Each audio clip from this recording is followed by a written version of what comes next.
La Terre a été frappée par quelque chose d'incroyablement riche en énergie, qui provient de l'une des régions les plus mystérieuses du cosmos et qui laisse les chercheurs absolument perplexes. Que s'est-il passé ici et d'où vient la mystérieuse particule Amaterasu? Reste avec moi jusqu'à la fin pour découvrir l'un des mystères cosmiques les plus passionnants qui soient. Et si tu l'apprécies, j'attends avec impatience un pouce vers le haut et un commentaire, car cela permettra à l'algorithme de montrer ce sujet important à davantage de personnes. Merci à tous et bienvenue.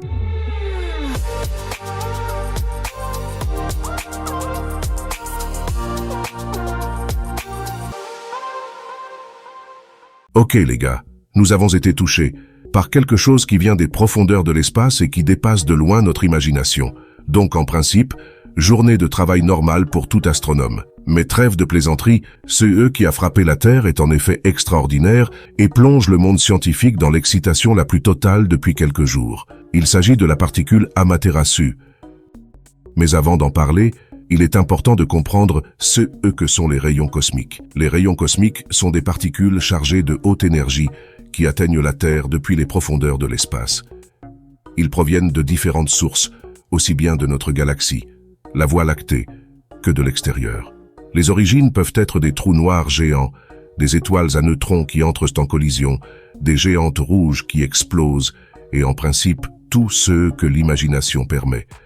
En théorie, même les constructions avancées, comme les sphères de Dyson de la civilisation interstellaire, que nous ne connaissons pas encore. Les rayons cosmiques arrivent alors sur Terre, et les scientifiques assidus essaient alors de calculer à l'envers leur lieu d'origine. Jusque-là, rien d'extraordinaire. Mais ce qui s'est passé ici est vraiment fou. Le 27 mai 2021, les scientifiques sont tombés sur la particule Amaterasu. Le papier correspondant vient seulement d'être décidé. La particule cosmique capturée ici avait une énergie de 244 exa-électronvolts. Et là, certains d'entre vous vont timidement demander « Exa, quoi? C'est beaucoup ?» C'est beaucoup!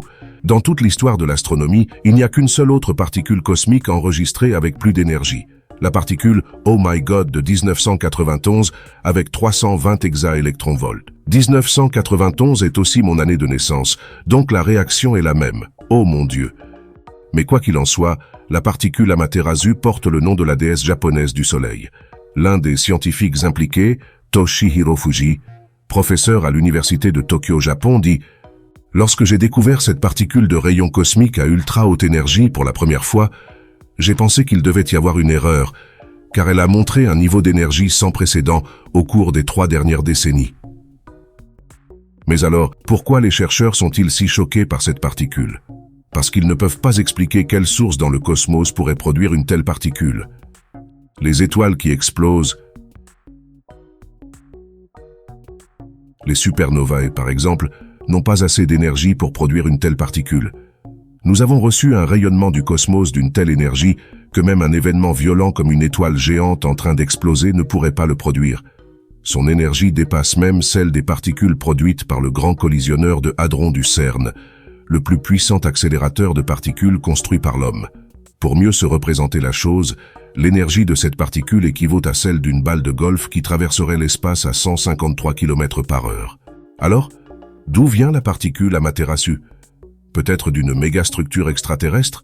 Nous pouvons effectivement retracer son lieu d'origine de la manière suivante. Des rayons cosmiques pleuvent presque constamment sur la Terre et peuvent alors être détectés par des instruments avec l'Observatoire Télescope Array aux États-Unis qui a également trouvé la particule Amaterasu. En dessous d'un certain seuil d'énergie, la trajectoire de ces particules ressemble à celle d'une balle dans un flipper, car les particules oscillent à la manière de micro-ondes contre les champs électromagnétiques grâce au fond cosmique dans l'espace.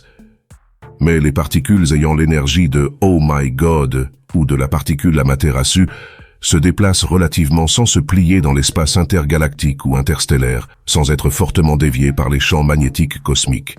Il est donc possible de suivre leur origine. Très pratique. Un peu comme lorsqu'un ballon de foot passe à travers une vitre chez toi et que tu peux suivre sa trajectoire jusqu'au jardin du voisin. Et voilà, le traçage a révélé que la particule provenait d'un grand vide. Et je ne parle pas du grand vide dans ton cœur, mais du vide local, une région gigantesque qui jouxte notre groupe de galaxies et qui, comme son nom l'indique, est plutôt vide. Elle a un diamètre d'à peine 200 millions d'années-lumière et possède quelques galaxies, mais dans l'ensemble, elle est vide. Et c'est encore plus fou. Selon certaines estimations, la particule Oh My God venait aussi de là. Nous avons donc les deux particules cosmiques les plus énergétiques et mystérieuses de tous les temps. Et les deux proviennent d'un vide cosmique gigantesque dans lequel il n'y a en fait rien du tout. On peut donc légitimement se poser la question. Quoi? Tu comprends maintenant pourquoi les scientifiques sont si perplexes.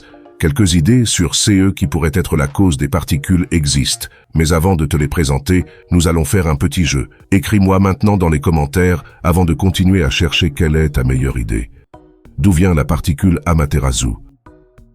Je suis impatient de connaître vos idées créatives.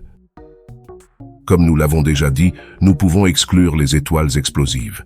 Leur énergie ne serait pas suffisante, et il n'y a tout simplement pas beaucoup d'étoiles dans le vide local.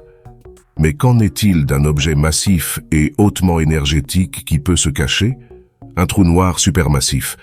À proximité de tels monstres gravitationnels gigantesques, la matière est décomposée en ses composants subatomiques et les protons, électrons et autres particules sont projetés dans l'espace intergalactique à une vitesse proche de celle de la lumière, dans CE que l'on appelle des jets. Cela pourrait expliquer l'énergie énorme de la particule Amaterasu. Cependant, certains chercheurs objectent qu'il est peu probable qu'un tel trou noir massif se trouve dans le vide local. Car là où il n'y a pas de galaxie, il n'y a pas non plus beaucoup de trous noirs. C'est pourquoi la recherche de traces s'oriente maintenant dans une direction encore plus excitante. Le professeur John Bells de l'Université de l'Utah, co-auteur de la nouvelle étude, dit « Il pourrait s'agir de défauts dans la structure de l'espace-temps, de cordes cosmiques qui entrent en collision. » Je veux dire, je lance des idées folles que les gens développent parce qu'il n'y a pas d'explication conventionnelle. Défaut dans la structure de l'espace-temps? J'adore quand des chercheurs sérieux commencent à parler de ce genre de choses. Les rayons cosmiques de très haute énergie pourraient donc être générés par des processus physiques inconnus qui leur permettraient de parcourir des distances bien plus grandes que CE que l'on pensait jusqu'à présent. Mais en principe, il ne dit rien d'autre que les particules comme Amaterasu peuvent être la clé des domaines de la physique, qui nous sont encore inconnus. Qui sait ce que nous pourrions encore apprendre sur le cosmos et surtout sur le comportement de l'espace-temps? C'est super excitant, car nous avons ici quasiment les effets que nous voulons créer sur Terre dans les accélérateurs de particules, mais à l'échelle cosmique. Les rayons cosmiques offrent un terrain d'essai et étudier comment les particules interagissent à des énergies extrêmes qui ne peuvent jamais être générées par des accélérateurs sur Terre. Si tu étudies des particules comme Amaterasu ou Oh My God, c'est comme si tu avais un accélérateur de particules sous stéroïdes. Les scientifiques sont maintenant en train de mettre à niveau le télescope Array dans l'Utah pour qu'il soit 4 fois plus sensible. Les scientifiques sont maintenant en train de mettre à niveau le télescope Array dans l'Utah pour qu'il soit 4 fois plus sensible. Cela nous permettra de capturer davantage de CS, rayons cosmiques rares de très haute énergie, et de suivre leurs origines de plus près. Je pense qu'il s'agit d'un travail de recherche incroyablement important. L'étude de CS particules élémentaires cosmiques donne un peu l'impression de faire des recherches directement sur le code de programmation de la matrice, sur les fondements de la réalité. Je te tiendrai bien sûr au courant, mais pour ne pas le manquer, tu devrais maintenant t'abonner d'urgence à ma chaîne. Les statistiques de YouTube me disent que plus de la moitié des spectateurs ne sont pas abonnés, comme tu peux le voir ici. Alors, si tu ne l'as pas encore fait, abonne-toi. De telles découvertes et une meilleure compréhension de la physique des particules pourraient aussi être la clé d'une technologie de propulsion avancée qui nous emmènera un jour dans les étoiles.